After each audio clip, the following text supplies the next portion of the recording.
નવસારીમાં ધોરણ 10 ની પરીક્ષાને લઈ મોટી બેદરકારી સામે આવી છે। તમામ વિષયની પરીક્ષા આપનાર વિદ્યાર્થીનીને ગેરહાજર બતાવી દીધી છે।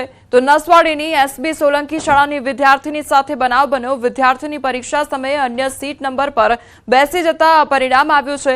તપાસ કરતા જાણવા મળ્યું કે જે સીટ પર બેસી પરીક્ષા આપી તે વિદ્યાર્થી ગેરહાજર હતો। જો કે પરિણામ આવતા તે પાસ થયો છે। તેથી આ સમગ્ર ગોટાળાને લઈ અરજી કરવામાં આવી છે। પરંતુ આ બનાવ બાદ પરીક્ષા કેન્દ્ર પર ફરજ બજાવતા કર્મચારીઓની બેદરકારી પર સવાલ ઉઠી રહ્યા છે।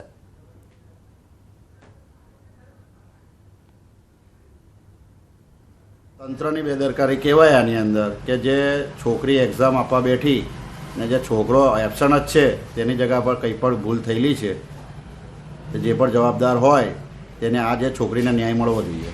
પરીક્ષાનો નંબર આદર્શ નિવાસીમાં મેં 6 પેપર આપ્યા પણ રિઝલ્ટ હું 6 પેપરમાં હાજર રહી પણ ગેરહાજર હતી। યોગ્ય પગલાં લેવું જોઈએ, મને પાસ કરવી જોઈએ। આ બાબતે શિક્ષક પગલાં લેવા જોઈએ। મારીની છોકરી અંકિશાબેન કાયમ એસબી સોલંકી में 9-10 ભણતી હતી અને આદર્શ નિવાસી એમનો પરીક્ષાનો નંબર હતો, છતાં પણ કાયમ અમે મૂકવા જતા હતા, લેવા જતા હતા। બધા પેપર આપ્યા છતાં બી એબસન્ટ બોલે છે, યોગ્ય પગલાં લેવું જોઈએ। એક વિદ્યાર્થી બીજી સ્કૂલનો જે ગેરહાજર હતો એ જગ્યા ઉપર બેસી ગઈ ગેરહાજરના નંબર ઉપર અને ત્યાર પછી સતત એ 5 પેપરમાં એ વિદ્યાર્થીની એ જગ્યા ઉપર જ બેઠી અને પહેલા દિવસે યોગ્ય જગ્યા ઉપર એટલે બીજા દિવસે બીજા સુપરવાઇઝરના ધ્યાનમાં એ ના આવ્યું કે જે થયું ગઈકાલે દરખાસ્ત કરી દીધી છે, જે તે બોર્ડમાં જાણ કરી દીધી છે કે આ વિદ્યાર્થી ખરેખર હાજર કે સીસીટીવી કેમેરા રેકોર્ડિંગમાં પણ અમે જોયેલું છે।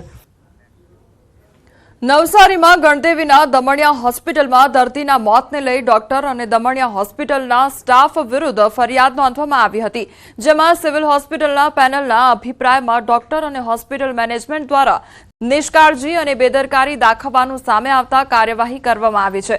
પોલીસે એનેસ્થેસિયા ડોક્ટર ભરત નાયક, નર્સ અને મેનેજરની ધરપકડ કરી વધુ તપાસ હાથ ધરી છે। ઉલ્લેખનીય છે કે દર્દીના પગનું ઓપરેશન કર્યા બાદ તેને યોગ્ય સારવાર ન મળતા તેનું મોત થયું હતું। દક્ષિણ ગુજરાતમાં કમોસમી વરસાદે વિનાશ વેર્યો છે। સુરત સહિતના જિલ્લામાં ખેડૂતોના કેરી સહિતના પાકને ભારે નુકસાન પહોંચ્યું છે, તેથી ખેડૂતો સરકાર પાસે સહાયની આશા રાખી રહ્યા છે। ત્યારે ખેડૂત અગ્રણી અને કોંગ્રેસના નેતા દર્શન નાયકે સરકારને રજૂઆત કરી છે। ખેડૂતોને યોગ્ય વળતર આપવા માંગ કરવામાં આવી છે। નોંધનીય છે કે હાલ ખેતીવાડી અધિકારી દ્વારા ઓલપાડ, ઉમરપાડા સહિતના વિસ્તારમાં નુકસાનીનો સર્વે કરવામાં આવી રહ્યો છે। દક્ષિણ ગુજરાતમાં મોટા પ્રમાણમાં કેરી અને બીજા પાકોને નુકસાન થયું છે અને કરોડો રૂપિયાના નુકસાનના કારણે ખેડૂતોએ ભોગવવાનો વારો આવ્યો છે કે સરકારશ્રી તાત્કાલિક અસરથી સર્વે કરાયા પછી જે સરકારના નીતિ નિયમને બદલે ખાસ કિસ્સામાં પેકેજ જાહેર કરે એવી આપના માધ્યમથી અમે માંગણી વ્યક્ત કરીએ છીએ। ની અસરે 40% પ્રવાસના ટૂર પેકેજો રદ કર્યા છે। ભારત અને પાકિસ્તાન વચ્ચે યુદ્ધ જેવી સ્થિતિનું નિર્માણ થતાં સૌથી વધુ અસર ટુરિઝમ પર થઈ છે। બંને દેશો વચ્ચે તણાવ વધતા જે લોકોએ ઉત્તર ભારતમાં ફરવાનો પ્લાન બનાવ્યો હતો તેઓ ટૂર રદ કરી રહ્યા છે।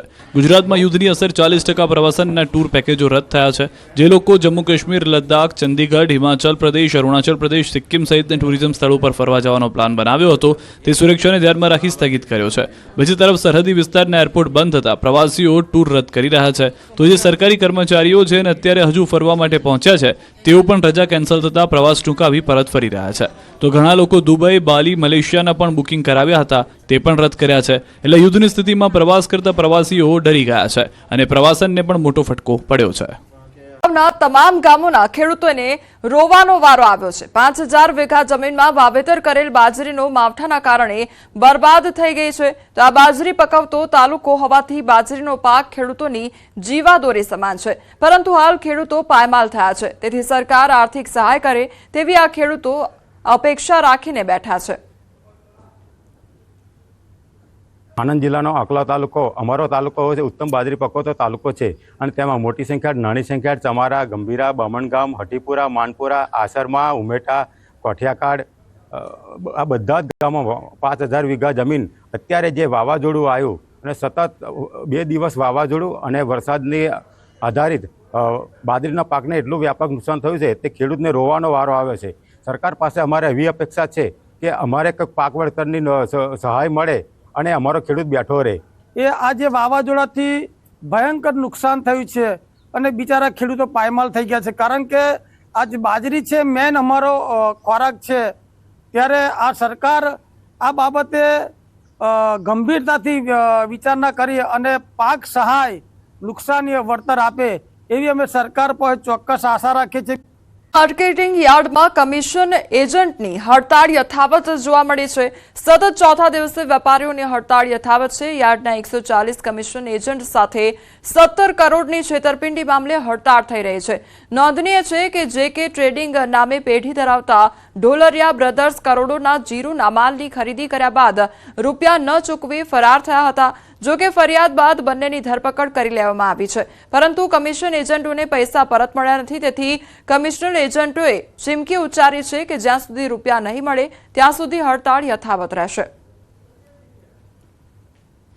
માલ વેચાય એટલે ખેડૂતોને રોકડું પેમેન્ટ આપવાનું હોય, ત્યારબાદ ખેડૂતો અને રોકડા પેમેન્ટ આવ્યા બાદ 4 દિવસ પછી વેપારીઓ અમને ચેક આપતા હોય છે. પણ આ જે કમિશન એજન્ટોના પૈસા હજી JK ટ્રેડિંગમાં રોકાયેલા છે, એપ્રિલ મહિનામાં જેને વેપાર કર્યો હતો 5 તારીખથી લઈને 25 તારીખ સુધીના કોઈને પેમેન્ટ આપવામાં ન આવેલા. ત્યારબાદ આ ઇસમોએ એનો મોબાઈલ સ્વિચ ઓફ કરી અને રાજસ્થાન ભાગી ગયેલ હોય તો અમે યોગ્ય રજૂઆત CP સાહેબને કરેલ. ત્યારબાદ ક્રાઇમ બ્રાન્ચે એને પકડી લીધેલ છે. જિલ્લાના બ્રાહ્મણવાડા ગામમાં થતી ડુંગળી આજુબાજુના બધા જ વિસ્તારમાં ખૂબ જ પ્રખ્યાત હોય છે અને આ ડુંગળી ઊંઝા તાલુકાના બ્રાહ્મણવાડા ગામમાં થાય છે. આ ગામમાં અને આજુબાજુ વિસ્તારમાં છેલ્લા 50 વર્ષથી આ ડુંગળીનું વાવેતર કરવામાં આવતું હોય છે. ડુંગળીની ખાસિયત એ છે કે આ ડુંગળી મીઠાશ ભરી હોય છે, એટલે આની ડિમાન્ડ દિવસે ને દિવસે વધી રહી છે અને મોટી સંખ્યામાં લોકો પણ આ ડુંગળી ખરીદી કરી રહ્યા છે.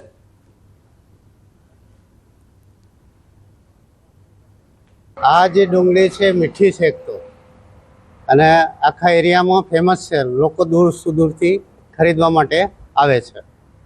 તમને કેવો અનુભવ રહ્યો અહીંયા? અહીંયા મેં આવ્યો, હાઈવે ઉપર જોયું તો અનુભવ સારો રહ્યો. ડુંગળી પણ સારી છે. અહીંયાની ડુંગળી જે છે ને એ બહુ ગળી છે અને બહુ દૂર દૂરથી લોકો પ્રખ્યાત છે એક જાતની આ ડુંગળી. અને આ જો ને ડુંગળી કેવી છે, બહુ સારી ક્વોલિટીનો. બ્રાહ્મણવાડામાં અંદાજ આમ તો 50 થી 70 વીઘા વેવાય છે, પણ આ સાલ થોડી ઓછી હતી. બરાબર, ભાવમાં સારો છે. આ સાલ 500 550, મીડિયમમાં તો 350 400 રૂપિયા. ગઈ સાલ કેવા ભાવ હતા? ગઈ સાલ 400 450 ના ભાવ હતા. આ વખત 500 નો ભાવ નીકળ્યો હતો. 500 550 અહીંયા મીઠી હોય છે ડુંગળી. શું વિશેષતા શું છે આ ડુંગળી? વિશેષતા મીઠી આવે છે અહીંની ડુંગળી. અહીંની જમીન ડુંગળી લાયક છે, આપણી મીઠી થાય છે.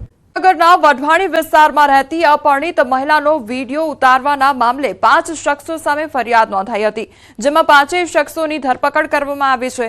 તેમાંથી એક આરોપીએ મહિલાના ઘરમાં ગેરકાયદેસર ઘૂસી મહિલા અને મહંતનો ખોટી રીતે વિડીયો ઉતારી વિડીયો વાયરલ ન કરવા છરી બતાવી પૈસાની માંગણી કરી હતી. આમાં આરોપીઓએ 9.45 લાખ રૂપિયા પડાવી લીધા હતા, જે મામલે 5 શખ્સો સામે ફરિયાદ નોંધાતા પોલીસે 5 શખ્સોને ઝડપી પાડ્યા છે. મહંત જે છે તે તેમના ઘરે અવારનવાર આવતા રહેતા હતા. તો આ વખતે એક આરોપી જે છે હર્ષદ રમણભાઈ કોળી, આ જે આરોપી જે છે તેઓએ પૂર્વ આયોજિત કાવતરું રચી ફરિયાદી જે બહેન છે તેમના ઘરમાં ગેરકાયદેસર પ્રવેશ કરી ફરિયાદી તથા જે સહાયક છે તેમનો ખોટી રીતે વિડીયો ઉતારી વિડીયો વાયરલ ન કરવા માટે કુલ છરી બતાવી કુલ 10 લાખ રૂપિયા જેટલી માંગણી કરેલી હતી. આ કુલ 5 આરોપીઓ જે છે એ 5 આરોપીઓની અટક કરવામાં આવેલ છે અને ધોરણસર કાયદેસરની કાર્યવાહી કરવામાં આવેલ છે. માં ડ્રોન ઉડાવનારની ધરપકડ કરવામાં આવી છે અને લા સેરેમની રેસ્ટોરન્ટની પબ્લિસિટી માટે ડ્રોન ઉડાવતા પોલીસ દોડતી થઈ ગઈ હતી. તંત્રનો પ્રતિબંધ છતાં સિંગણપુરમાં રેસ્ટોરન્ટના ધાબા પર ડ્રોન ઉડાવવામાં આવ્યું હતું. જાહેરનામા ભંગ અન્વયે ફોટોગ્રાફર અને રેસ્ટોરન્ટ માલિકની ધરપકડ કરવામાં આવી છે. ગૌરવ નરેન્દ્ર રાઠોડ ડ્રોન ઉડાવી રહ્યો હતો. રેસ્ટોરન્ટનો માલિક અકબર અલી રેસ્ટોરન્ટની પબ્લિસિટી માટે ડ્રોન દ્વારા વિડીયો શૂટિંગ કરાવતો હતો. વડોદરામાં એસટી બસ ઝાડ સાથે અથડાઈ હોવાની ઘટના બની. 5 થી 6 પ્રવાસી ઘાયલ થયા. સાદલી કરજણ રોડ પાસેનો આ બનાવ કરજણથી સાદલી તરફ જતી એસટી બસ માર્ગ પરથી ઉતરી અને ઝાડ સાથે અથડાઈ ગઈ હતી. બસમાં સવાર 5 થી 6 જેટલા મુસાફરોને નાની મોટી ઈજાઓ પહોંચી છે. ઈજાગ્રસ્તોને 108 એમ્બ્યુલન્સમાં સારવાર અર્થે ખસેડવામાં આવ્યા. અકસ્માતના પગલે ઘટનાસ્થળે લોકટોળા ઉમટી પડ્યા હતા. મંત્રી રાજનાથસિંહે લખનૌના બ્રહ્મોસ પ્રોડક્શન યુનિટનું ઉદ્ઘાટન કર્યું. વિશ્વની સૌથી વિનાશક સુપરસોનિક ક્રૂઝ મિસાઇલ બ્રહ્મોસના ઉત્પાદન એકમનું ઉદ્ઘાટન કરવામાં આવ્યું છે. સંરક્ષણ મંત્રીએ વર્ચ્યુઅલી ઉદ્ઘાટન કર્યું અને ઉત્તર પ્રદેશના મુખ્યમંત્રી યોગી આદિત્યનાથ સ્થળ પર સમારોહનું નેતૃત્વ કર્યું. તો 300 કરોડના ખર્ચે બનેલ આ યુનિટમાં વાર્ષિક અંદાજે 80 થી 100 બ્રહ્મોસ મિસાઇલોનું ઉત્પાદન કરવામાં આવશે. સાથે અહીં ડિફેન્સ ટેસ્ટિંગ ઇન્ફ્રાસ્ટ્રક્ચર સિસ્ટમ પણ હશે. તો રક્ષા મંત્રીએ ઉદ્ઘાટન બાદ નિવેદન આપતા કહ્યું કે બ્રહ્મોસ ભારતની શક્તિનું પ્રતીક છે. તે દેશની તાકાત વધારશે. आज भारत दुनिया के सबसे शक्तिशाली राष्ट्रों में से एक है. हम लगातार अपनी ताकत और बढ़ा रहे हैं और मैं समझता हूं कि आज जो फैसिलिटी सेंटर शुरू हो रहा है यह भारत की शक्ति को और मजबूत करने में सहायक होगी. साथियों, यह केवल एक फैक्ट्री का उद्घाटन भर नहीं है, बल्कि मैं समझता हूं कि यह रक्षा क्षेत्र में भारत की आत्मनिर्भरता की दिशा में एक बहुत बड़ा कदम है. ઓપરેશન સિંદૂર પર રક્ષા મંત્રીનું મોટું નિવેદન સામે આવ્યું છે. આતંકવાદ સામે ઝીરો ટોલરન્સ નીતિ ઓપરેશન સિંદૂરથી ન્યાય અપાવવાનું કામ કર્યું છે અને પાકિસ્તાનમાં ઘૂસીને ભારતે મલ્ટીપલ સ્ટ્રાઇક કરી પાકિસ્તાને ભારતીય નાગરિકોને નિશાન બનાવ્યા. ગુરુદ્વારા મંદિરો પર હુમલાનો પ્રયાસ કર્યો. ભારતીય સેનાએ જડબાતોડ જવાબ આપ્યો છે અને માત્ર સરહદ જ નહીં રાવલપિંડી સુધી જવાબ આપવામાં આવ્યો છે. આતંકવાદ વિરુદ્ધ ભારત દ્રઢ છે. આતંકીઓ માટે સરહદ પારની જગ્યા પણ સુરક્ષિત નથી. ભારતે પાકિસ્તાનના નાગરિકોને ક્યારેય નિશાન નથી બનાવ્યા. ભારતીય સેનાએ તેનું પરાક્રમ બતાવ્યું છે. जिन भारत विरोधी और आतंकी संगठनों ने भारत माता के मस्तक पर हमला करके कई परिवारों के सिंदूर मिटाए थे, उन्हें भारतीय सेना ने ऑपरेशन सिंदूर के माध्यम से इंसाफ दिलाने का काम किया है. और इसके लिए आज सारा देश भारतीय सेनाओं का अभिनंदन कर रहा है. ऑपरेशन सिंदूर सिर्फ एक सैन्य कार्रवाई भर नहीं है, बल्कि भारत की राजनैतिक, सामाजिक और सामरिक इच्छा शक्ति का प्रतीक है. यह ऑपरेशन आतंकवाद के खिलाफ भारत की दृढ़ इच्छा शक्ति का और सैन्य शक्ति की क्षमता और संकल्प शक्ति का भी प्रदर्शन है. हमने दिखाया है भारत आतंकवाद के खिलाफ जब भी कोई कार्रवाई करेगा तो आतंकवादियों और उनके आकाओं के लिए सरहद पार की जमीन भी सुरक्षित नहीं रहेगी. भारतीय सेनाओं ने ऑपरेशन सिंदूर को पाकिस्तान में मौजूद आतंकी ढांचा ढहाने के उद्देश्य से लॉन्च किया था. हमने उनके आम नागरिकों को कभी निशाना नहीं बनाया था, मगर पाकिस्तान ने न केवल भारत के नागरिक इलाकों को निशाना बनाया, बल्कि मंदिर, गुरुद्वारा, गिरजाघर पर भी हमले करने का प्रयास किया.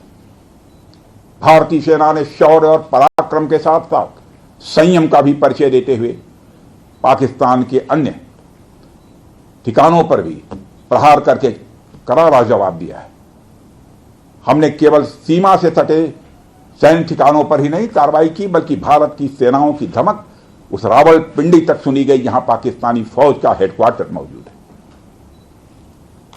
मित्रों, भारत में आतंकवादी घटनाएं करने और कराने का क्या अंजाम होता है, यह पूरे विश्व ने उरी की घटना के बाद देखा, जब हमारी सेना ने पाकिस्तान में घुसकर सर्जिकल स्ट्राइक की. पुलवामा के बाद देखा जब बालाकोट पर एयर स्ट्राइक की गई, और अब पहलगाम की घटना के बाद दुनिया देख रही है कि जब भारत ने पाकिस्तान के भीतर घुसकर मल्टीपल स्ट्राइक्स की हैं. आतंकवाद के खिलाफ जीरो टॉलरेंस की नीति पर चलते हुए हमारे यशस्वी प्रधानमंत्री नरेंद्र मोदी ने स्पष्ट कर दिया है कि यह नया भारत है जो आतंक के खिलाफ सरहद के इस पार और उस पार दोनों तरफ प्रभावी कार्रवाई करेगा. यह हमारे प्रधानमंत्री जी ने स्पष्ट रूप से यह संदेश दे दिया है. રાજસ્થાનના જેસલમેરમાં મિસાઇલ ડિફ્યુઝ કરવામાં આવી છે. પાકિસ્તાન દ્વારા હુમલો કરાયેલ મિસાઇલ જેનો મોટો ભાગ બારોડ ગામમાં પડ્યો હતો તેને સેના દ્વારા નિષ્ક્રિય કરવામાં આવ્યો છે. જોરદાર ધડાકા સાથે તમે જોઈ શકો છો કે ધુમાડાનું વાદળ સતત આગળ વધી રહ્યું છે. ખેતરમાં ગઈકાલે આ મિસાઇલ પડી હતી જેને આજે ડિફ્યુઝ કરવામાં આવી છે. તો ગઈકાલે રાત્રે ખેતરમાં આ જે મિસાઇલ છે તે પડી હતી અને તેનો જે ભાગ છે તે ધ્વસ્ત કરવામાં આવ્યો છે. તેમજ મિસાઇલ ડિફ્યુઝ કરવામાં આવી છે. જેસલમેરમાં પાકિસ્તાની મિસાઇલ ડિફ્યુઝ કરવામાં આવી છે. તો ગઈકાલે આ ઘટના સર્જાઈ હતી. ગઈકાલે જે પાકિસ્તાનની જે મિસાઇલ હતી તે આ વિસ્તારમાં પડી હતી અને આજે તેને ડિફ્યુઝ કરવામાં આવી છે. ધડાકાનો અવાજ સંભળાઈ રહ્યો છે. તો જાણે કાળા વાદળો આગળ વધી રહ્યા હોય તે પ્રકારના દ્રશ્યો સામે આવ્યા છે. તો રાજકોટમાં સતત છઠ્ઠા દિવસે કમોસમી વરસાદ યથાવત. પડધરી તાલુકાના જીવાપર ગામ ખાતે ગાજવીજ સાથે વરસાદી ઝાપટું પડ્યું. નાના એવા ગામમાં વરસાદી ઝાપટું પડતા શેરીઓમાં વરસાદી પાણી ફરી વળ્યા.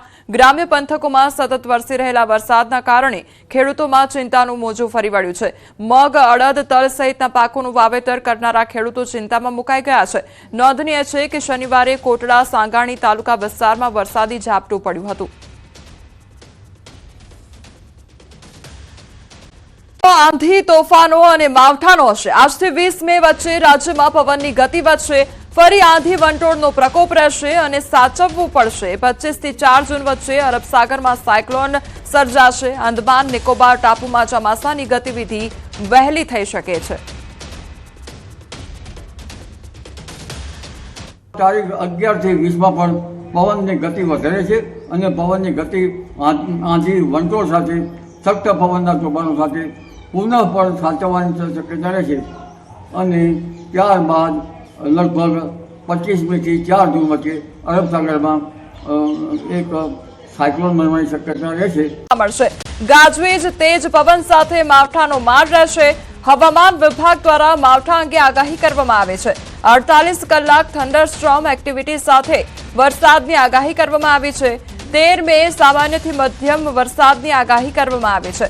7 દિવસમાં ગરમીનો પારો 3 થી 5 ડિગ્રી વધી શકે છે તે પ્રકારની આગાહી કરવામાં આવી છે. अगले 2 दिन हम थंडरस्टॉर्म एक्सपेक्ट कर रहे हैं. साथ में आज 40 से 50 किलोमीटर प्रति घंटे की स्पीड से और कल 30 से 40 किलोमीटर प्रति घंटे की स्पीड से विंड्स की भी संभावना है आइसोलेटेड प्लेसेस में. और जो रेन रखा है हमने लाइट टू मॉडरेट रेन रखा है. हमने 3 दिन के लिए रखा है गुजरात रीजन और सौराष्ट्र कच्छ दोनों. और जहाँ तक अधिकतम तापमान की बात है अगले 7 दिनों में ये 3 से 5 डिग्री तक राइज होने की उम्मीद है.